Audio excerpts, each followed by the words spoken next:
Hi, I'm Pamela French, the co-producer and director of this exciting new documentary focusing on Josh Lehrer and his wonderful photographic series, Becoming Visible. I met Josh through his Kickstarter project and fell immediately in love with him and his subject matter. Lucky for me, he agreed to meet and discuss the possibilities of making a documentary on this particular body of work. This film is not just to document a photographer's transition to photophilanthropist, but also serve as an agent for increased awareness and social change. I want you to look at your reflection in the lens, and you and that reflection have a secret, and it's a good one, and it's slightly naughty. Perfect.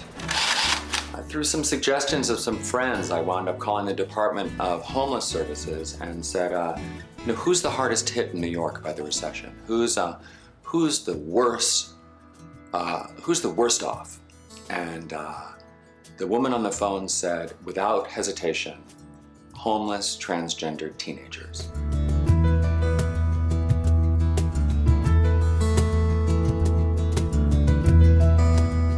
Life. I sat in a state of mind when I wanted to understand who I was.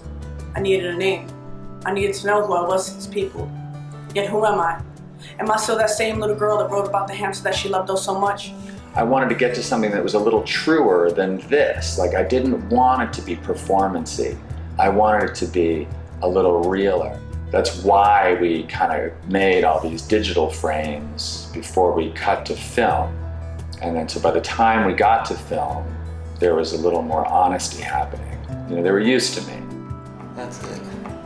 All right, let me pop some light into that face. Hold still, hold completely still. Cyanotype is a hand-painted emulsion on watercolor paper that is contact printed with a negative that's the exact same size as the ultimate image. The kind of handmade quality of the interaction of emulsion and watercolor paper and the kind of labor intensity of it did mirror in many ways the self-creation that these kids were experiencing. They were going through their own transformations of identity and how they presented that identity and their gender, and I was working with materials that were fluid and also in transition. I always knew, I can say I've known since I was at least 8 years old at most, that I wasn't comfortable being who I was. I was always feminine as a boy, and just being a girl, I feel as if I can just start a new life over. My childhood, it wasn't so peachy. I didn't even have a childhood. After my mom had my baby sister, Angeli, it felt like I was raising her. I had to be an adult. This place is giving me the opportunity, it's giving me a new start. I think I can go on now when I thought that I lost all my hopes.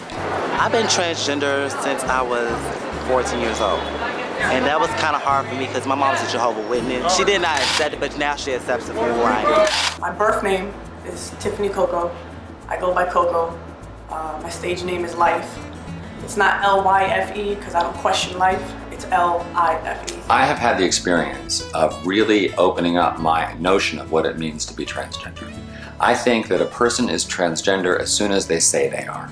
And that doesn't mean that they necessarily have to wear, if they're a boy, they have to wear girls' clothes, or if they're a girl, they have to wear boys' clothes. If a person identifies as transgender, as sort of either between a male and a female, or leaning in one way or the other, or somehow not fully identifying with the biology they present, then they are free to identify themselves as transgender. T-girl or a transgender or a tranny, that is the ugliest word I ever heard. It's someone who lives their life as a woman, who plays the woman role. When it comes to being a trans person, especially a trans woman of color, you have men who like to try us, and disrespect our gender identity, and in my situation, that is what happened. Well, my hope is that it will elevate the discussion about trans kids in general, and also further and expand the notion of how we perceive gender and what it means to be a human being. And I think the greatest challenges that we face is that what trans people ask us to do is accept and celebrate and love a certain degree of ambiguity. We want to put things into categories, and trans kids are often not easily categorized, and by presenting them as who they are, it does subtly, I believe, ask the viewer to expand our notion of what that human expression is. I want to one day hear someone say that my words are sick and that they've touched you in a way that only written words can explain. You're my inspiration, life. Standing on stage, reciting life in the frame of what people seem to call a game, when all it is a story that has a beginning and an ending that only you can determine.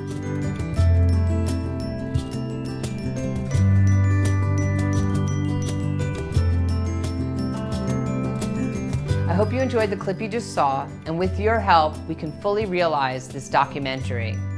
So please open your heart and give what you can, spread the word, share the link, so that this population, deserving population, can become more visible for all. Thank you.